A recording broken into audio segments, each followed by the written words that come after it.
예, 전 세계적으로 차량용 반도체 부족 문제가 장기화되면서 국내 완성차 업계에도 비상이 걸렸습니다. 최근 흥행에 성공한 전기차 아이오닉 5까지 생산을 못하는 것 아니냐는 우려의 목소리까지 나오고 있는데요. 정부와 기업들은 협의체를 만들고 차량용 반도체 국내 생산을 추진하기로 했습니다. 관련한 내용은 주재용 기자와 함께 이야기 나눠보도록 하겠습니다. 일단 차량용 반도체 품귀 현상이 어느 정도 수준인지 지금 현황부터 한번 설명을 해주시죠. 네, 먼저 말씀드리기에 앞서서 차량용 반도체가 왜 중요한지부터 설명을 드려야 될 것 같습니다. 예. 차량용 반도체 중에 대표적인 것이 바로 MCU라는 제품입니다. 이 제품은 사람으로 치면은 차량에서 두뇌 역할을 하는 반도체인데요. 차량 내의 화면에 시간을 표현하거나 아니면은 안전벨트를 안 맸을 때 경고음 등을 표시하는 알리는 그런 기능을 합니다. 내연기관차 하나에 이 같은 차량용 반도체가 300여 개가 필요합니다. 완성차 업체들은 직접 이 같은 반도체를 생산할 수 없기 때문에 그동안 반도체 공급사들로부터 이 같은 반도체를 공급받아 생산해 왔습니다. 그런데 최근 들어서 반도체 품귀 현상이 빚어지면서 완성차 업체들이 자동차를 생산하지 못하는 그런 초유의 사태가 발생하고 만 것입니다.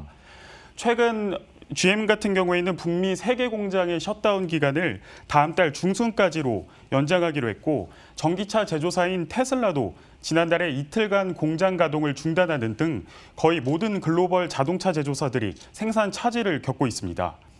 비상이 걸린 건 국내 완성차 업체도 마찬가지입니다. 한국 GM 부평 2공장의 가동률은 한 달 넘게 절반으로 줄었고 현대차는 이달부터 주말 특근 축소를 통해 생산량 조절에 돌입했습니다. 이 차량용 반도체가 없어서 완성차가 지금 만들어지지 못하고 있는 상황인 건데 그러면 이렇게 좀 전 세계적으로 품귀 현상이 심화되고 있는 주요 이유가 있을 거 아닙니까? 한마디로 글로벌 자동차 수요 예측에 실패했기 때문입니다. 네. 지난해 코로나19 여파로 시장이 위축되자 완성차 업체들은 계속해서 수요가 낮을 것으로 보고 이 같은 자동차 반도체 주문량을 줄였습니다. 반도체 공급사들 역시 수요가 줄자 언택트 문화 확산으로 최근 중요도가 더 높아진 IT 반도체 생산에 집중을 했는데요. 이런 상황에서 지난해 말 백신 개발 등으로 상황이 좋아지면서 완성차 업체들이 예상한 것보다 빨리 이 자동차 시장이 회복됐습니다. 그러다 보니까 자동차 수요는 급증하는데 반도체가 없어서 자동차를 만들지 못하는 그런 상황까지 된 겁니다. 게다가 미국 텍사스에 불어닥친 한파로 미국 현지에 있는 반도체 공장마저도 가동을 중단하면서 이 같은 상황은 더욱더 심해졌습니다. 그러면 그 현대차의 아이오닉 5에 대한 얘기 해보도록 할 텐데 그러니까 여기도 어쨌거나 반도체가 많이 들어갈 뿐더러 최신 기술이 많이 접목이 됐다는 건 그만큼 반도체가 많이 필요하다는 거 아니겠습니까? 그러면 생산에도 지금 차질이 생길 정도입니까? 네, 먼저 가장 확실한 거는 전기차가 내연기관차보다 이번 반도체 대란 사태에 더 큰 영향을 받을 수밖에 없다는 점입니다. 그러겠죠. 전기차의 특성상 내연기관차보다 최소 100개 이상의 반도체가 더 필요합니다. 그렇기 때문에 전기차인 아이오닉 5 같은 경우에도 전기차이기 때문에 만드는 데 있어서 영향을 받을 수 있는 것 아니냐 그런 우려의 목소리까지 나오고 있습니다. 제가 일단 취재한 바에 따르면 올해 예정된 규모인 26,500여 대를 생산하는 데 있어서는 큰 차질이 없는 것으로 알려졌습니다. 현대차는 현재 반도체 재고 물량을 많이 확보해둔 상태이기 때문에 차질이 없다는 입장입니다.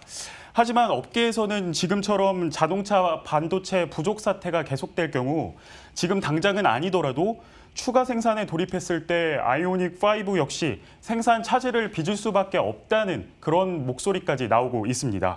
그래서 장기적 관점에서 좀 대비가 필요한 상황인 건데 때문에 정부와 기업들이 서로 협의체를 만들고 지금의 문제를 좀 타개하기 위해서 좀 협의체와 함께 좀 아이디어를 계속 내고 있는 걸로 알고 있는데 지금까지 진행 상황은 좀 어떻습니까?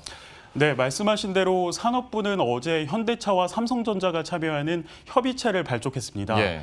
이 협의체를 통해 가지고 정부와 기업 그리고 연구원 등이 함께 힘을 합쳐서 이 문제에 공동으로 대응하기로 한 건데요.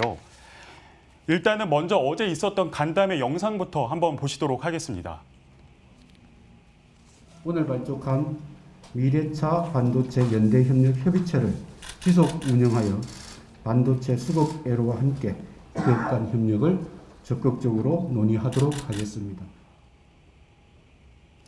구체적으로 정부와 기업은 이 협의체를 통해서 차량용 반도체의 국내 생산을 추진하기로 했습니다.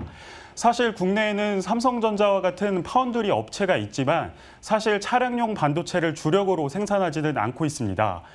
왜냐하면 다른 IT 반도체에 비해서 품질 관리는 까다로운 반면에 수익률은 낮아서 사업성이 떨어진 걸로 일단은 알려져 있는데요. 예.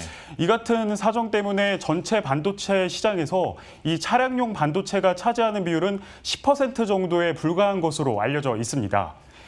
이런 상황에서 협의체는 이번 기회에 국내에서도 차량용 반도체를 좀 적극적으로 생산을 해가지고 앞으로 언젠가 또 닥칠 수 있는 이 같은 초유의 사태에 한번 대응하려는 것입니다. 어제 협의체 회의에 참여했던 한 전문가의 인터뷰 보시겠습니다. 미래차 산업이 앞으로 발전할수록 차량용 반도체는 가장 핵심, 코어적 역할을 할 수밖에 없거든요. 근데 이것을 우리가 단기간 내에 선진국을 따라잡으려면은 주요 기업인 자동차 기업과 공급 기업인 삼성전자 같은 IT 기업들이 서로 코업을 해야 됩니다. 단기적으로는 이 같은 차량용 반도체가 수입될 때 신속 통관과 그리고 빠르게 제조 공정에 투입될 수 있도록 정부는 적극적으로 지원하기로 했습니다. 하지만 국내에서 이 같은 차량용 반도체 생산 공정을 만드는 데 있어서 일단 수년의 시간이 걸리고 또 기존 반도체 공급사들이 생산 공정을 증설하는 데 있어서도 수개월의 시간이 걸리는 것으로 알려져 있습니다. 이 같은 이유 때문에 전문가들은 일단 이 반도체 대란을 단기간 내에 해결하는 것은 어렵다고 보고 있습니다. 따라서 어제 협의체까지 구성을 했지만 사실 이 당면한 상황이 좋지만은 않은 겁니다. 이번 사태를 어떻게 정부와 기업들이 풀어나가야 될지 계속해서 관심을 가지고 지켜봐야 될 것 같습니다. 예. 지금까지 주재용 기자와 함께했습니다. 잘 들었습니다.